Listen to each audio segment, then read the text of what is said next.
Hey, family. Good evening, and welcome to another installment of this particular um, part of our work. We call this Relevant Conversations, and I'm your host, John Selders, and I'm happy to be here once again.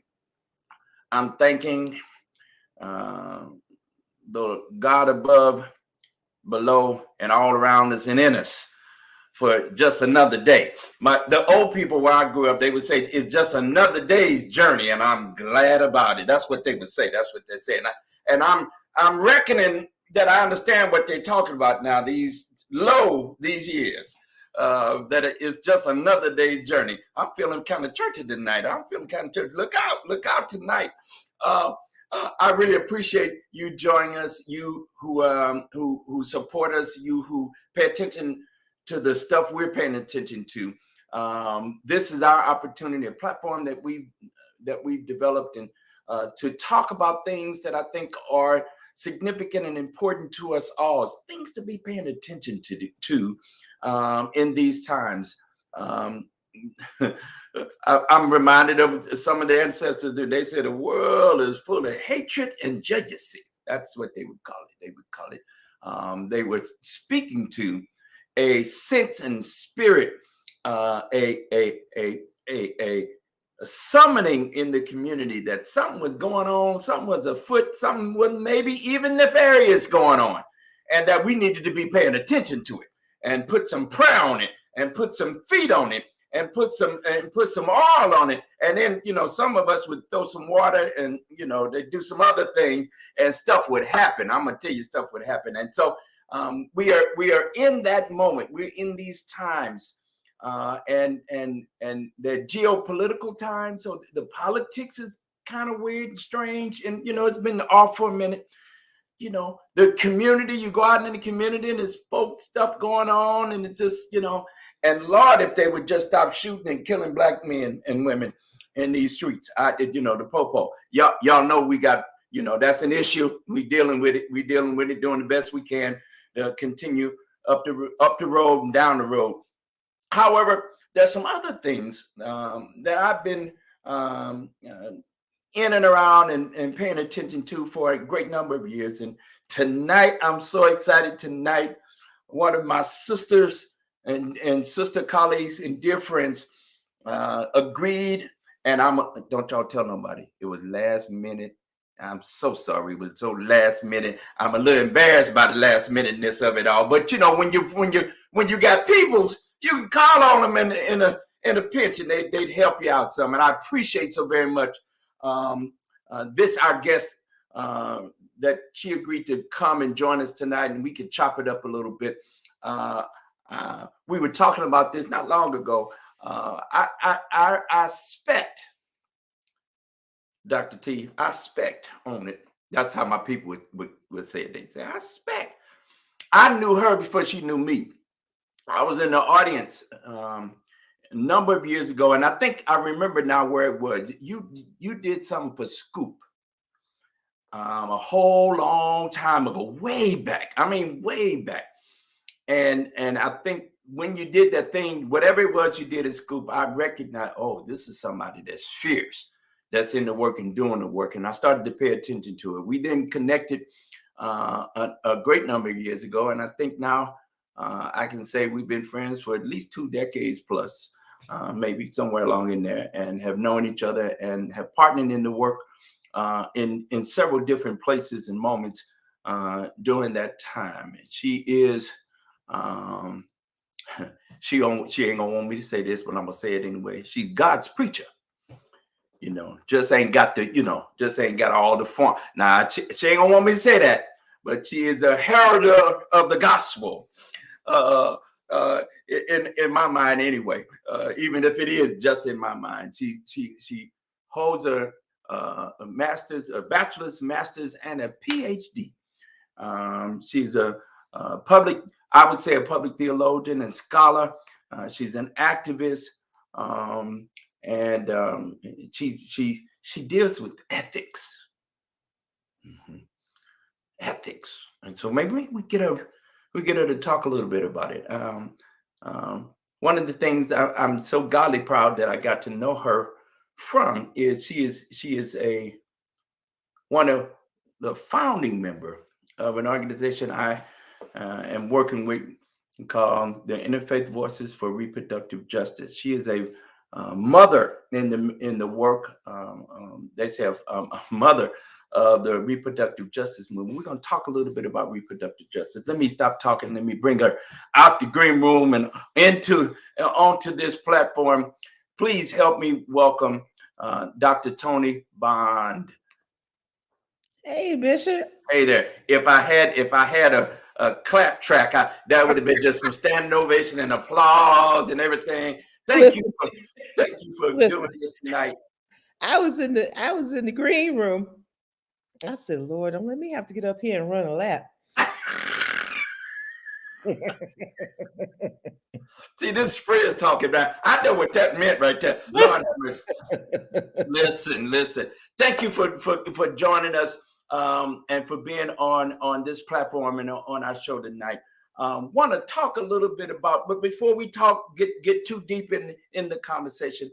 Um, could you tell folk, who you are? There's a lot of people that will probably join us or see this and who know who you are. But for those folk who don't know who you are, could you talk a little bit about who you are and where you've been, some of that journey, and then we'll make some connections, how our paths crossed and how we can have continued to work together. Certainly. Well, I am Betty Davis's daughter,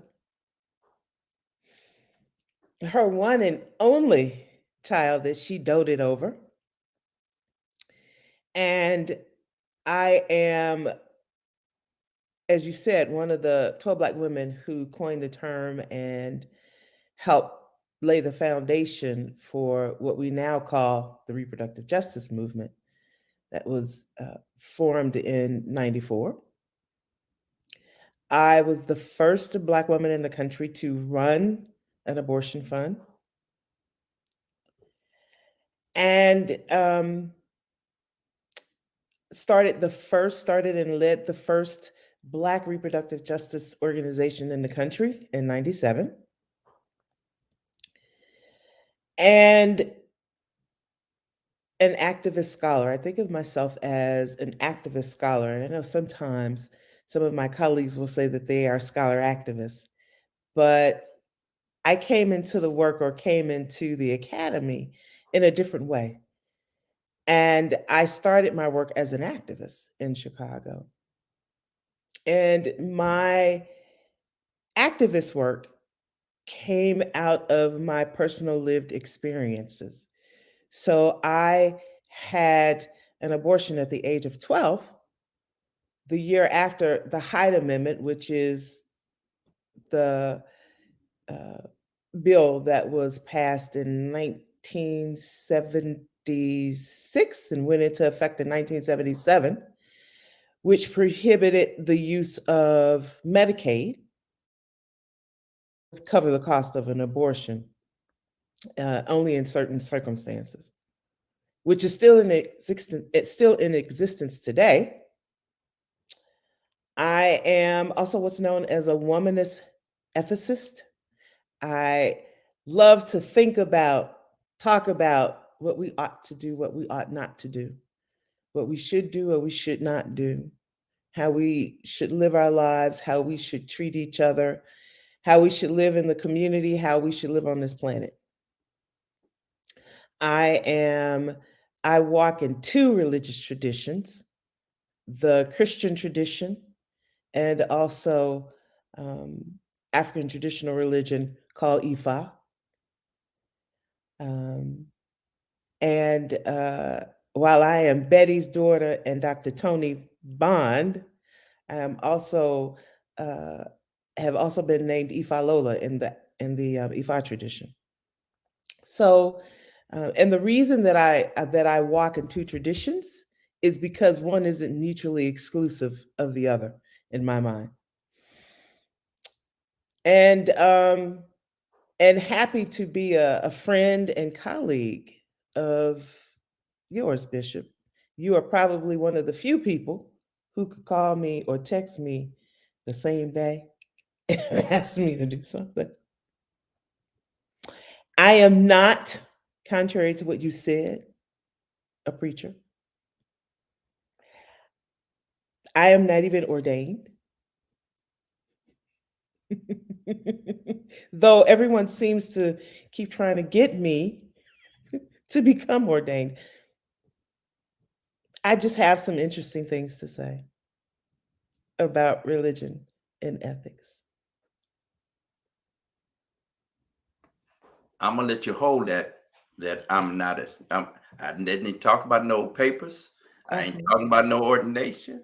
I said you are God's heralder, and you're a preacher, and so that's what I meant. And I ain't gonna back down on that. You can call yourself what you call you. I can call you what I want to call you, and we can Okay. just disagree. We can agree to disagree on what I believe is the truth that comes from you. Your writing and your teaching, your sharing. But I would also say the work that you do and the life that you live out here in these streets. Speak to the spiritual paths that you are on, and how you help us, and how you continue to help us and lead us uh, in paths that are very interesting in these times and days. Could you Yes, of course.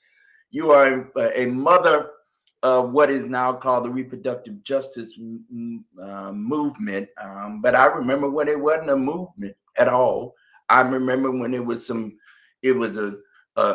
concept that a Mhm. couple of smart people started to use, and I started paying attention to it back in the mid '90s. There was, there was the little buzz, reproductive justice. What does that mean? What is that?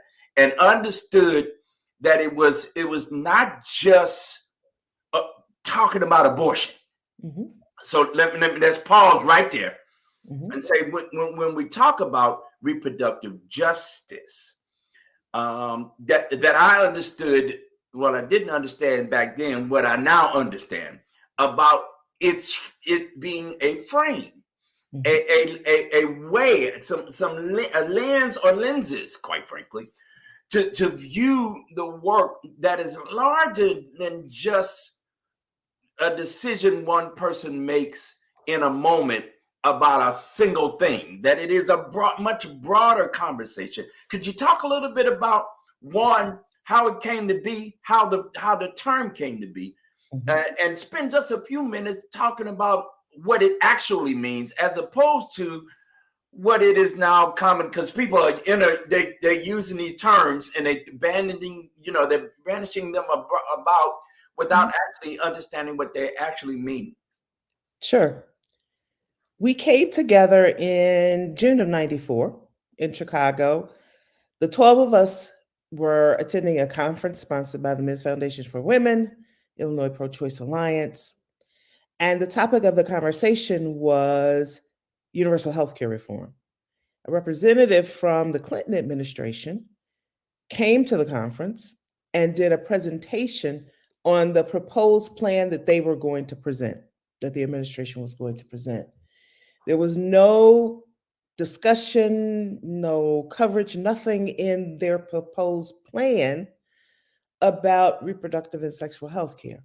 And so imagine being that person to make that presentation to about 150 activists working in the fields of reproductive health and rights.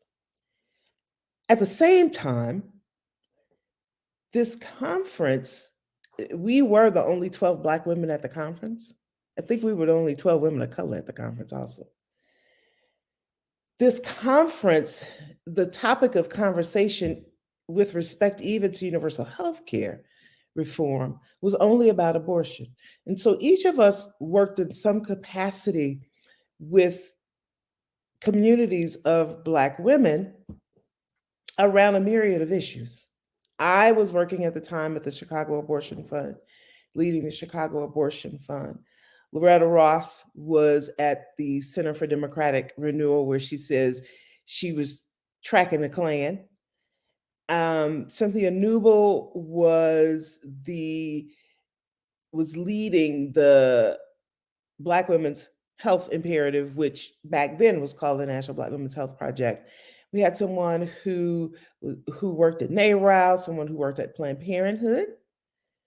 We also had someone from the National Council of Negro Women, Evelyn Fields, who passed in December 2013. So we came from different places. We also had a woman named Wynette Willis. Her brother is a pretty well-known civil rights attorney named Standish Willis. We had an attorney who was a part of it. So we were broad.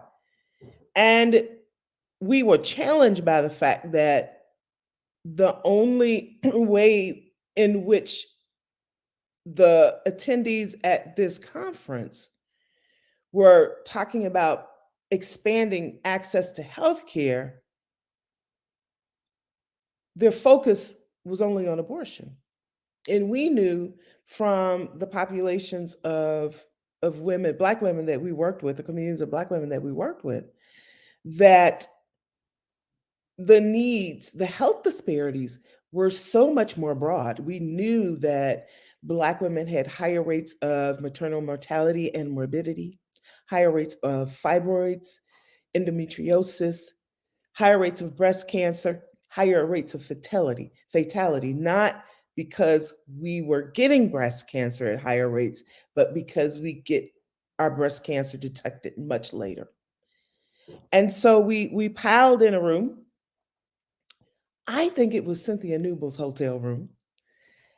And I have to say, Mabel um, Thomas, who is based in Georgia and was a legislator at the time, she brought us together. She kind of said, "You all, we need to get together. We need to talk about this. Let's do it over lunch or something." So we did. And we came up with this statement about the unique reproductive and sexual health needs of Black women across this country, and got several hundred Black women to sign it, and took out a full page ad in the Washington Post and Roll Call, which is a DC based um, paper that legislators read to keep abreast of the current news. And from that, and I think at the time we didn't even realize, we did not realize what we had created, right? And that is, it lay dormant for a few years until 2004,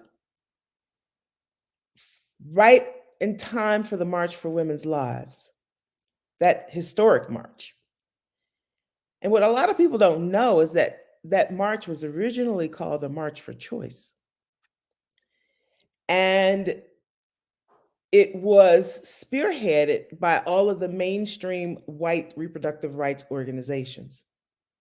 No women of color were asked to be a part of the planning committee. In order to sit on the planning committee, I think you had to be able to put up something like $750,000. And they asked Loretta Ross, one of the 12 Black women, to help coordinate the march. Well, by this time, all of the women of color had heard about the march and were refusing to attend. So imagine being them, planning a national march in DC on the mall, only to hear that pretty much every woman of color working in the reproductive health and rights movements had decided not to attend your march. And so the funders, of course, got worried. And so they reached out to Loretta. And so Loretta said, Loretta told them a couple of things. First of all, this can't be the March for Choice, because this isn't just about abortion. This is a march for our lives. And there needs to be some women of color who are part of the planning committee. And these groups can't afford to put up $750,000. So she told them that they had to bring some women of color groups to the table, and they also needed to put the money up for those groups so that they could be equal partners at the table.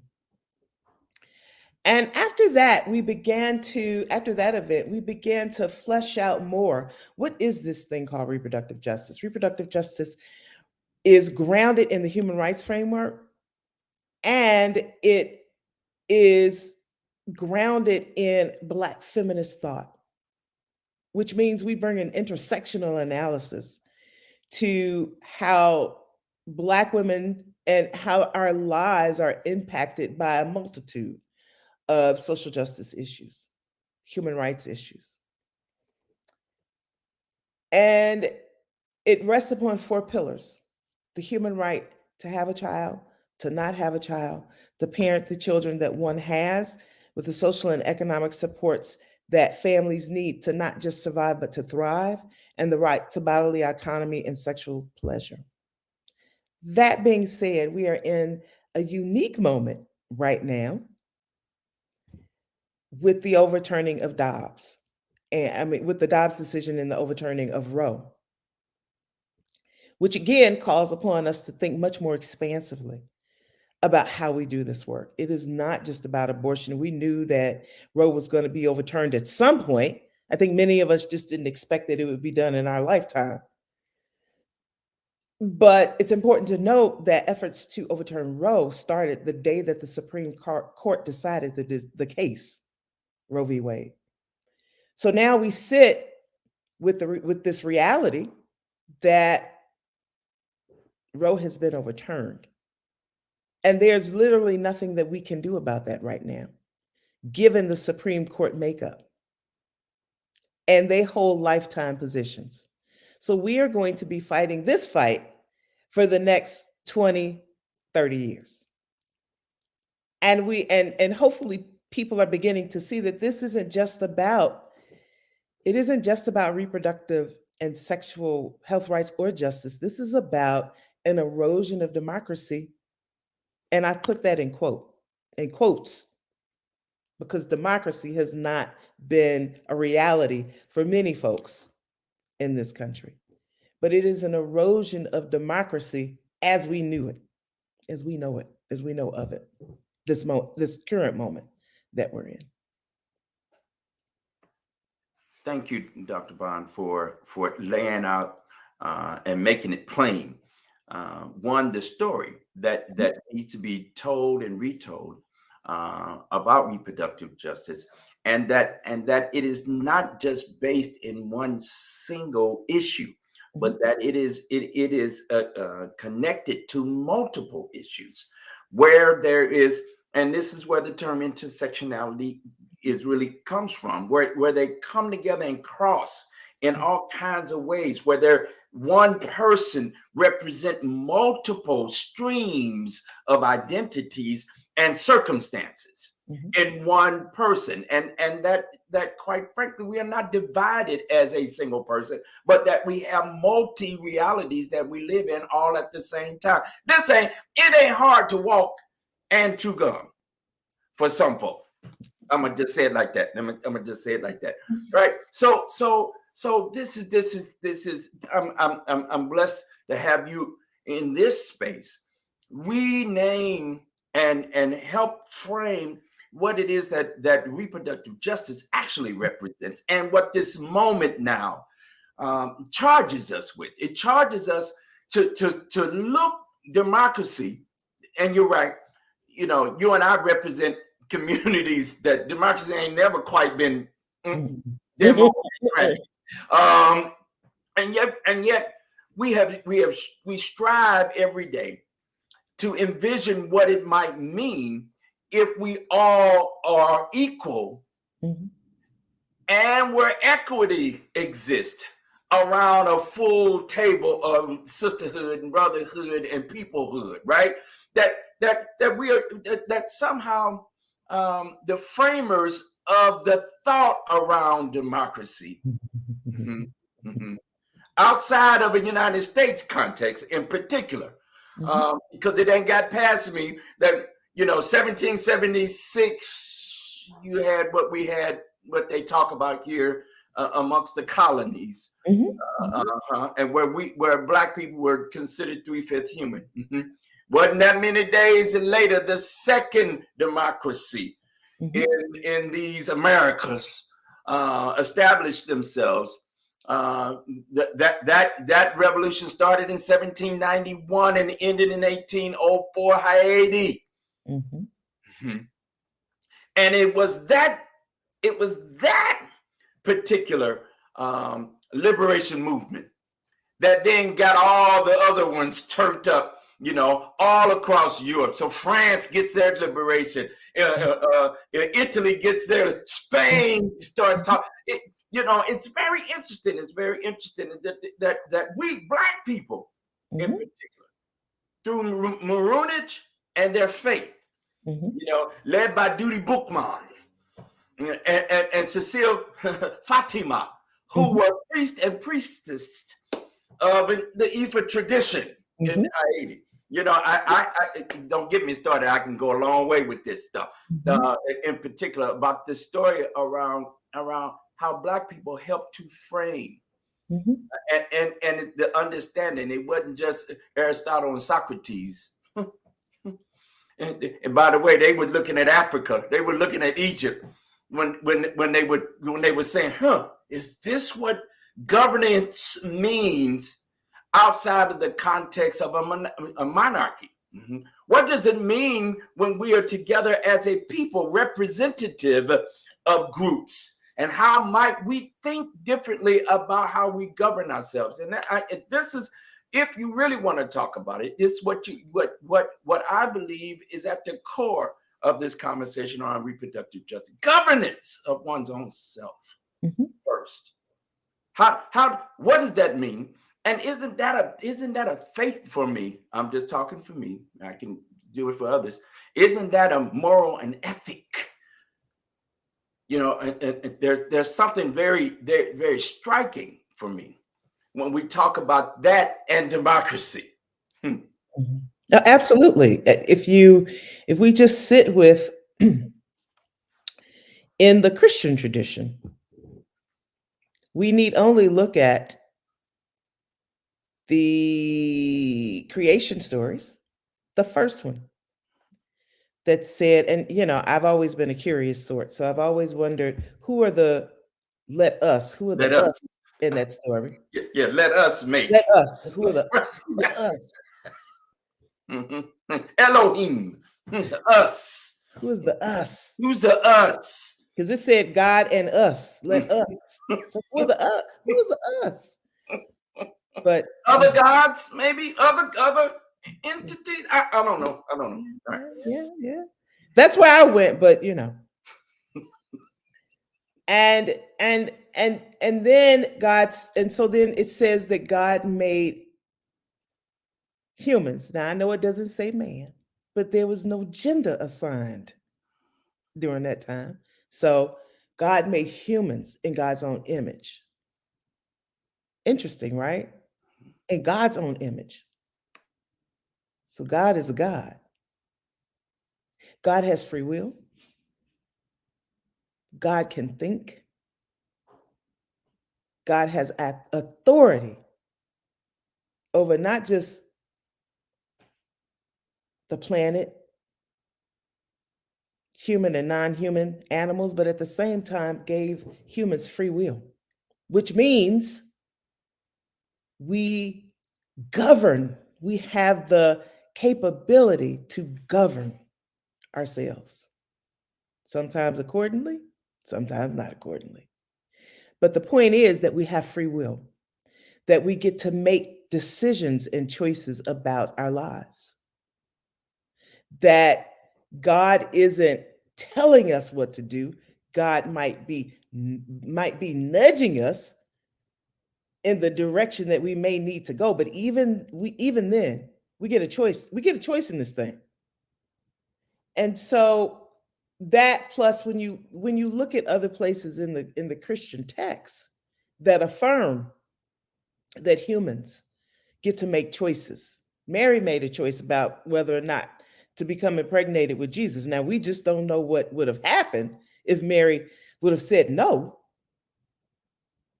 And there are many interpretations of that text. But I just choose, get it, choice? I choose to, through my hermeneutical lens, I choose to assign authority and choice even to Mary. So there are many ways to look at the text, and you're right. It is about our ability to govern our bodies. But what's interesting about this particular moment that we're in, this particular political moment that we're in, this isn't just about our bodies, but this is about our minds too. We need to look at the attacks on critical race theory, for example, because it isn't just programs about Black studies, Africana studies, Latina studies, Latinx studies, LGBT plus studies. They're talking about trying to get rid of entire departments in state institutions, women and gender studies departments. I've even asked, well, what does that mean on the campuses of state institutions that have student groups? Can those student groups still exist? Who can those student groups invite to be speakers? You and I may not get an invitation. We may not be able to speak on those campuses. The other thing is, I think we have to, when you talk about erasing entire programs, and if we just take Black studies programs, African American history, now you're talking about we don't get to share or discuss the historical atrocities committed against Black bodies and how Black women's wombs were utilized as sites of labor, reproductive labor, but utilized as bodies to produce the workers to work the fields to build this country's economy. We don't have to talk about that. We don't teach that. We won't teach that. And so, how do you erase an entire history? I mean, I've seen some of the textbooks where folks want to say we were immigrants. No, we did not immigrate here. We did not RSVP to come to this country. We are not immigrants. We were forced here. We were forced to come here. And so that means that none of that history gets told. We don't tell the history about how J. Mariam Sims, a physician, experimented on the bodies of enslaved Black women to find a cure for obstetrical fistulas. We don't have to talk about that. So a lot of history gets removed. And we should be very concerned about that. We all should be concerned about the attempt to erase critical race studies, just as we should be concerned about attacks on LGBT plus communities and their ability to access reproductive and sexual health services. I'm sure you heard about um, the bill put forth to require female athletes on student sports teams to disclose about their menstrual cycles. Who does that? As a friend of mine says, who raised you? Who raised you? Right. Not wolves. No. Who does that? What it is an attempt to regulate the participation of trans students in student athletics, right? And also an attempt to try and control the fertility, the reproduction of uh, female athletes and pregnant capable persons. So there's a lot going on that we need to begin to parcel out, and it requires us to think very broadly about this thing called democracy. and to think about the current strategies that we use to fight for democracy. And it may require us to even trouble some of those strategies, right? Because I have been even troubling reproductive justice. And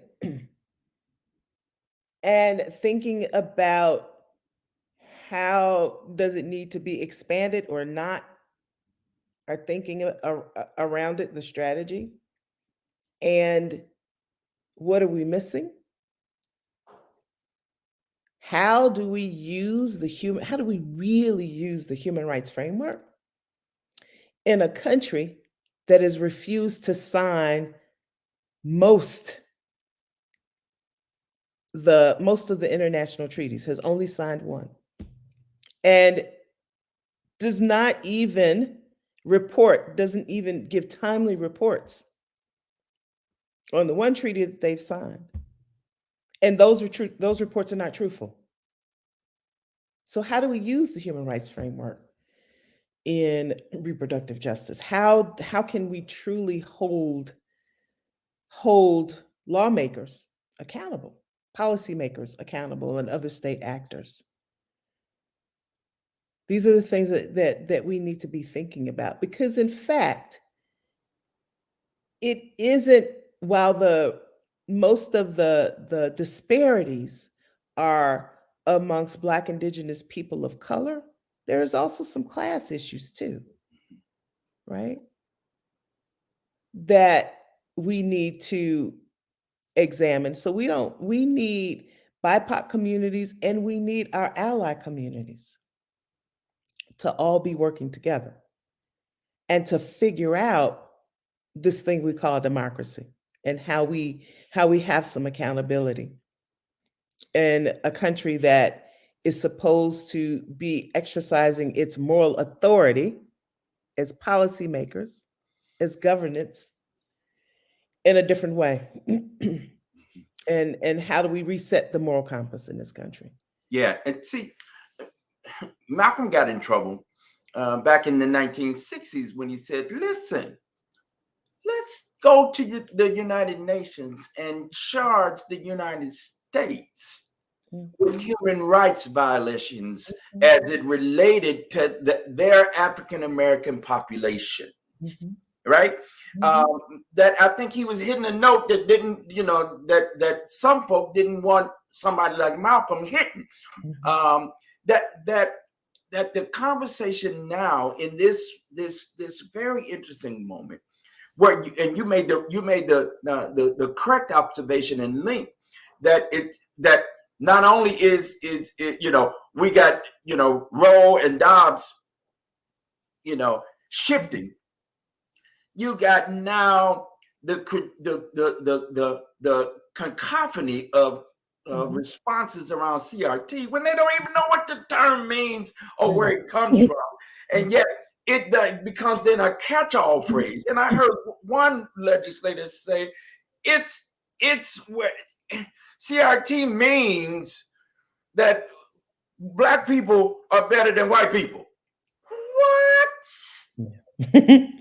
Anyway, and that's believed. All right. So while I'm talking, it's people that believe just that critical race theory has something to do with making white people feel bad. I don't really care how the feeling bad is one thing. It's what you put in embed in law. It's a legal term, and we're not here to talk about CRT, although we should probably have a CRT conversation, family, and bring Dr. Bond back, who's an ethicist in her training, to think about some of this stuff. You rightly made the connection with now trying to unplug history as it happened. We can argue dot and tittle. You can have your version of that history, and I can have my version of that history. But Black people didn't come here on a pleasure trip looking for new experiences and broadening our horizons. And we didn't come here to make money. Well, and if we get to um, teach selective history, then we can never tell the true her story. Right. And if we Right. never tell the true her story, we don't have to have honest conversations about the health disparities Mhm. and the whys of the health disparities that we have. Mhm. The high rates of Black maternal mortality and morbidity isn't anything new in this country. Mhm. And we know that it crosses class because we know that both, for example, Beyonce and Serena Williams almost died during childbirth. And we know it was because people were not paying attention. Don't listen to Black women when we talk about our health, our bodies, because it's not believed that we are intelligent enough to know what's going on with our bodies, and also still this myth that we can withstand exorbitant amounts of pain. Right. But there's so much going on, right? We have Dobbs, we've got critical race theory. We even have, for example, the student loan crisis, which is a crisis. Mhm. A colleague and I, a friend and I, we were talking. We both have PhDs, and we both said we're never going to pay this. We're never going to pay the loans off. We'll never be able to pay off the loans that we took to get our PhDs. And the fact that there were some, what they say, some, what was it, 300,000 people who were able to realize some relief. It wasn't for people who held graduate degrees. We didn't get any relief. And we know that the students that are impacted the most are Black, Indigenous students of color. So there is that. There's also the housing crisis that we're in, and the economic crisis, though they won't come out and say it. I mean, there's no reason why eggs should be $7, $8, $9, $10 a dozen.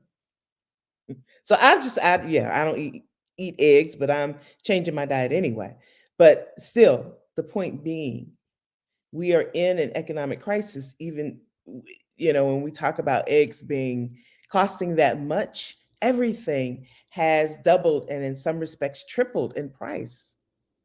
And so that means families are barely surviving. So we are in a crisis, housing crisis, because still the housing market is priced out of reach for most middle America, and the interest rate is going up. So even if the housing market was down, people still are confronted with having to potentially, get a very high interest rate. And keep in mind that we just came out of 3 years of COVID, where the country was shut down, most of the world was shut down, and people weren't able to pay their bills because people lost their jobs. And that means that we had a credit crisis, and people experienced hits to their credit reports, meaning that it brought their credit rating down. And we're in the midst of high interest rates and a housing market crisis. So you see, it all kind of plays together. And I'm not talking about a conspiracy, I'm just talking about the facts that people lost their jobs during COVID and Yeah, couldn't pay their bills. that's right. You can have your own. You can have your own version, Mhm. but you can't have your own version of facts. I mean, Right. facts are the country did shut down. They're these prices that we paying. Listen. That grocery bill, we just made grocery just recently. Wait, can I just say, I'm so glad you said made groceries. You go to the store and you make groceries. Now I know I digress. However, everyone always wants to make fun of of me when I say I have to go make groceries. I make groceries. That's right. That's Okay. right. We we just, my beloved and I, we just make grocery. And I can tell you, I my pay ain't been requisite to what I'm paying for them same grocery. I can tell you that right here. I can tell you that, and that's a fact, Jack. We ain't making that up. That ain't in my head. That ain't no fake news. That's some for realness right there. That's some realness right there. And I'm not by myself. We all are in that milieu of what's going on. What you're naming, you're weaving these interconnected realities for peoples, and it's not just one groups of people. These are multiple groups of folk, and they're not just black folk and brown folk. It's some all kind of people that are having those same struggles. And here's the reality. If we would somehow understand that the power actually resides in the peoples, we the people, and in order to form a more after that. Anyway, if we understood that we were the folk who had the ability to act in ways that would support our own interest, and that we would be, if we were to be thoughtful about what those interests are. There are some things. I say it this way. I'm not the scholar that you are in these ethical streets, right? I'm gonna just call it like this. For me, and I say it all the time here, right? Some things are just right. Some things are just wrong, right? And if we could get around a couple of 3-4 things we could solve plenty of the problems if we had a will to do it.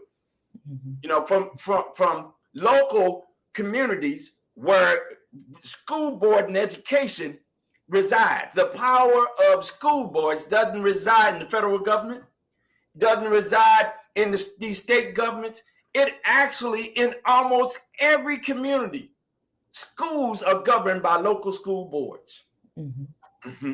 And if we would understand, if we would really come around that and understand that, we would have no CRT problem. I can tell you that right there. We would understand our interest being there are some things that are connected that have more to do about the expansion of our humanity ultimately. And that's why I want to spend our last few minutes. You name that that really reproductive justice. Its frame really sits in the human rights framework that talks about the humanity of all peoples, the equal worth and value of peoples, et cetera, et cetera, et cetera. That there are key important indicators that would suggest that the rights of human beings are brought forward and are centered in our conversation around how we govern ourselves. We call it democracy. This governance thing again. How we make decisions about where we eat, who we eat, where we eat, who we eat with, what we eat, where we live, where we work, how much money we make when we work. I mean, all of these things that have to do with how we govern. In church we say, govern yourselves accordingly. That's when the announcer would make all the announcements.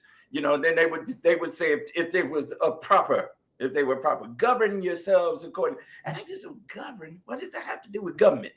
Well, I found out later what it had to do, because I linked governing with government, right?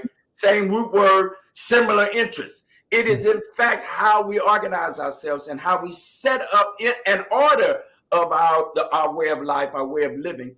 That's of course important. And then it just didn't, I say this all the time, it didn't just drop out of heaven, right? So what we got now in this version of democracy, there are other kinds of democracies, and that we can change it, right? We can actually make wholesale system changes that say police or authorized authority shouldn't be packing and just become, judge, jury, and executioner on a whim. I don't buy that. I don't believe in that. I think we can do better than that, right? And in a similar way, when it comes to women and the choices and the discretions, the Mhm. discriminations any of us make, largely women, black women, and I'm gonna say it right here, black women in particular, and brown women in particular, about what happens with their own bodies. Mhm. Keep it shh, say less, as the kids say. I'm gonna say it like the young people say, not say less. Right? I don't have nothing to, that's up to you and your God Mhm. and yourself. Mhm. Elohim. Well, I'm gonna just say if God made us all in God's own image. We gods. I see it. I see it. Mhm. We can deduce. And for me, here the other problem is critical race theory, for me, needs you to be critically thinking. Mhm. Yeah. Before you get to critical race theory, could you critically think? 1 plus 1 is not 4. It's 2. Mhm. Well, my ethics training, when we talk about ethical approaches, in all of them, we have to apply our practical reasoning capabilities. You got to. You got to. You can't just go reaching out in the air, gonna solve all the globe and the whole universe's problem. And you can't you. I'm trying to say less, and I'm trying not to offend, and I don't want to offend anybody. I'm just talking in my own vernacular. I'm talking with my sister, and y'all paying attention to it. It's for me. There's some significant um, and this ain't hard, folks. This, I mean, Well, we got, it's not hard, and sometimes it isn't just that we are not applying our practical reasoning skills, right? Sometimes we're lulled to sleep and don't even realize that we've been lulled to sleep. See, a lot of people just hear attacks on critical race theory, but you have to think it through, right?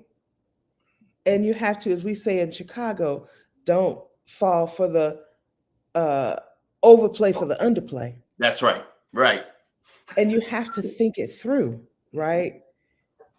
And kind of follow the trail. So if they're talking about erasing teaching about the history of Black indigenous people of color, what else does that mean? What else will young people not learn? And it isn't just young people, right? You decide to go back to college at a later age, as I did, you may or may not learn about women and gender studies at the state institution. So it isn't always that people aren't using their practical reasoning capabilities. It's also the ways in which policymakers and other governmental and private actors work to keep our senses lulled, Mhm. right? Yeah. I we got a few more minutes, and I loved um, um, this, and so obviously you got to come back and talk to us some more. In our last little bit of time together, what are some important things that you think we ought to be thinking about, and not just thinking about, because of course we got to think about it, right? We talk about critical race theory, we talk about practical thinking. um, um, I was preaching because I am a preacher. I'll claim my part, my preaching part. um, and we can hear these stories of sacred texts, Mhm. and and hear them and know them verbatim. Quote them. The Lord is my shepherd. I mean, they're beautiful. King James version. That's the only Bible my grandmother said is the holy one, the one with the red letter and Jesus spoke. All right. Yeah. She never did question. Did we know what language Jesus spoke in? Did he speak in King James's Shakespearean, Anyway, I digress. After we get through quoting it, what you gonna do with it? Mhm. How do you, what how do we make sense? How do we bring meaning to it? Right? How do we, how do we, take it in, sit with that thing for a minute? And then how does it apply to our regular, ordinary lives? So talk to us a little bit, Doc, these last few minutes about what that means for us. If in fact we recognize we are interwoven together, we got these interconnected, identifying markers in us. These streams, right, running concomitantly together. We're woven together in this thing, and then we present to the world with all of the many versions of us that we are. Here we are. What does it mean, and how do we make meaning of it? Because at the end of the day, for me, it's what you're gonna do about it. Well, and I'm not going to just say just vote. I think we need to be more radical in that. And don't get me wrong, voting is a radical act, right? But we need to be more radical in terms of what we are prepared to do. We need to ask some tough questions of not just our legislators, but our religious institutions. What, for example, is the role of the Black faith community around issues of reproductive health rights and justice? Now, our Black faith communities are now listening that Dobbs was overturned. I mean, that Dobbs was passed and Roe was overturned. But and you and I know, Bishop, that we were knocking on the doors of our faith institutions well before Roe was overturned for many, many years, and people weren't listening. So we got to have the tough conversations, and we have to keep pushing the envelope. We still need to have tough conversations around LGBT plus issues. And, I'm going to get in trouble for this, but, I'm a troublemaker anyway. So for those institutions who are not supporting, and let's say Black women, the ways in which we believe they should, that they have a moral obligation to, then my question is, why are we still giving them our monies? I'm just saying. Woo. I mean, when we go out to eat and we get bad service, we complain. If we go to the store and buy something and it doesn't work, we take it back. And oftentimes say we're not going to go shop at that store anymore or eat at that restaurant. So then why is it okay for us to accept subpar spiritual guidance and not question it, complain about it, and also, decide we're going to go someplace else? I mean, I have friends who are part of the LGBT plus community who go to churches every Sunday and say they are not spiritually fulfilled. And as a matter of fact, say that they are invisibilized. Why keep going to that church? I'm just saying. Ooh. Okay, so now that I'm in trouble and I ain't got you. All right, you talking good. You talking good. I'm gonna give you an offer when we get done. I'm gonna give you that offer. That's part of the tradition too. When you call it and you walk down there and put that altar down, you put that offer down. You're naming some very, very important things that we have to really ask questions about, and really start to become the radical ones that we claim and articulate, right? That in this so-called democracy, in this society that we've ordered ourselves around, it is clear that when you want to, and I ain't capitalism I got problems all around, but certainly you ain't gonna pay for bad service and bad food and bad treatment. You're not going to do it. You're not going to do it. And so why then are we satisfied in a political context? Why are we satisfied with just bad governing? Mm-hmm. Why are we satisfied with just bad service when it comes to community-based organizations and service? Mm-hmm. Why are we satisfied? Institutions that are formed, they folk make big money serving us. I know. Treating us like any old kind of way. And we go on down there and keep going on down there without asking the crazy question or raising all kinds of Hades around it. Mm-hmm. Mm-hmm. So well, I guess my question is, how do we have religious institutions who will not talk about reproduction and sexuality? One, well, we all got here through sex, right? We just did. I mean, mamas one and way or daddies, another. mamas and daddies, they hooked up. Somebody And that's hooked how up, we got right? But right. my point is, why do we allow our religious institutions to get away with not talking about reproduction reproduction and sexuality? Why? Mm-hmm. One of the things you talk about, and I've heard you talk about um, sex and pleasure, Mm-hmm. when in fact there is this lie that says sex is only for procreation. That's Mm-hmm. not the truth. That's not a religious truth. But anyway, I could go deep right there. We could go really deep right there. Um, so you said we got to ask some real questions Mm-hmm. about why we continue to support and week after week after week, year after year after year, without question, Mm-hmm. right? Things And that our we, legislators too, that's right. Things that and we our should be, community-based organizations. Mm-hmm. yes, I mean, things that we should be questioning. We can talk about the church because I'm in it. I can talk about faith community because I'm a part of several, right? We can talk about where we live and our political realities because I live in a city that's a part of a state that's in this country. We can talk about that. And let me be clear, because I am also a citizen of the world, I can have something to say about your country Mm-hmm. with your bad behaving Mm-hmm. against the very people who are citizens with or who live. Because see, this whole idea of citizens gets me all kind of turned, gets me all kind of sideways a bit, but because of how we made it be something that, in fact, Mexico didn't just stop when Texas started. Mm-hmm.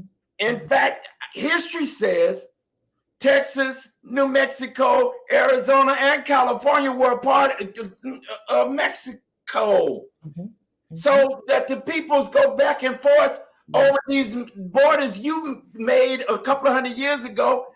That ain't no. The land and the people know better. And one of our African brothers said the land doesn't forget. Mm-mm. It doesn't. Blood was shed. The land doesn't forget.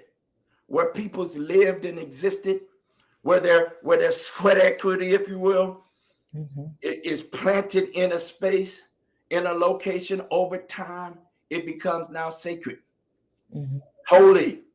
Take off your shoes, Moses, for the land you stand on is holy. I think I heard the burning bush say, if we read scripture. So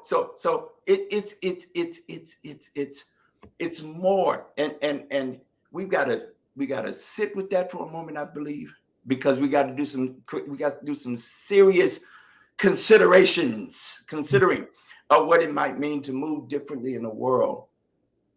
What I understand for sure is Mm-hmm. once you see something, you can't unsee it. Mm-mm. Once you hear it and you hear it, you can't unhear it. And for me, we used to sing a song. Wade in the water. Mm. God's gonna trouble The the water. water. Mm-hmm. And I think, Dr. Toni, that some of this is now troubling waters Mm-hmm. that we're now being asked to step into and be changed by it. Mm-hmm. There's no way in the world now we can operate in this particular United States of America now, understanding that Roe was overturned. Well, even the murder of Tyree Nichols. Here we go again. Here we That go. isn't just that isn't just about the carceral system and police brutality, right? Um, that at its very core is about our inability to see people's humanity Yes. and to treat people Yes. with dignity Yes. because we refuse to see their human capabilities. Yes. So there is just some even basic work to be done with us understanding how we need to treat each other. Yeah. Yeah. Yeah. And you're showing up in a crowd with your crew, Mhm, blue crew in that particular case. mhm, They're black folk, mhm, black men, mhm, of one of the fraternities. They tell me, I don't know nothing about all that. But they tell me they was repping particular groups, right? They showed up and beat that young man to death, mhm, beat him to death. mhm. And whatever the brother did, didn't deserve death, No, didn't deserve death. And no. so for me, it's quintessential then. It is absolutely, absolutely at the core of who we are today to struggle with what it means to act differently, Mhm, because that's the definition of insanity. To mhm, keep hoping and praying and believing something's going to change while you don't change yourself. You don't change what you're doing to bring it to bear. You keep doing the same thing going to happen. It's mhm. not going to change. I love this quote from Frederick Douglass. He said, "I prayed for 20 years and didn't get an answer, and still until I started praying with my legs." Mhm. Yeah. Right? Well, it's time for us to get radical out here in these streets. I hear these streets, Dr. Tony. We done went way past my time. I have prevailed on you way too much. My friendship, and I appreciate you very much. Okay, put it on the tab. Put it on the tab. It's all good, I Bishop. know. I appreciate you very much. You have you bring to bear much to the conversation about democracy. We're going to keep having these kinds of conversations because there is this connected space and place, and now it's time for us to do us's work. All right, and we got to do us's work with us's. All right, and I'm just saying it like that, and I make no apologies about it. I'm a black man in America. And so I folk that I'm like Cornel West. When black people walk in the room, everybody just says, "All rise," and give us a standing ovation. We have survived 400 years of this mess, plus 400 plus years of this mess, and yet, I was referencing it the other day. 2/3 of us left Africa and Mm, didn't make it, mhm, didn't arrive in South America and Central America, and the Caribbeans in North America. mhm, But the 2/3 didn't make it, but 1/3 did. mhm, And the 1/3 we are direct descendants of, mhm, from the best, the brightest, the strongest, the prettiest. That's who they took. They mhm, didn't take the weak ones. They didn't take the sick ones in Africa. They took the strong ones, the ones they thought would be feral, because they were going to use our power, our human ability, mhm, to bring to bear financial gain and wealth and money in this country, in these countries, for France, for Portugal, for France, for Spain, for Holland, Dutchland, and Germany, and England, mhm, and that we're here, and that we have contributed and make a mark. I'm godly proud to be counted among you and others who are calling for us to think radically about our actions, to think powerfully about how we do what we do, to organize and get off your do nothing and do something, do something. And thank you again for joining me in this kind of conversation. They call it radical. They call it radical. I appreciate you very much, sis. And stay strong, and we'll continue to do this work. Thank you all for listening. Thank you all for and being around as we chopped it up and talked and continue to talk about things that I think are important for us to be thinking about and doing in the days and months and weeks to come. Talk to you all real soon. Till next time, we'll see you. Peace.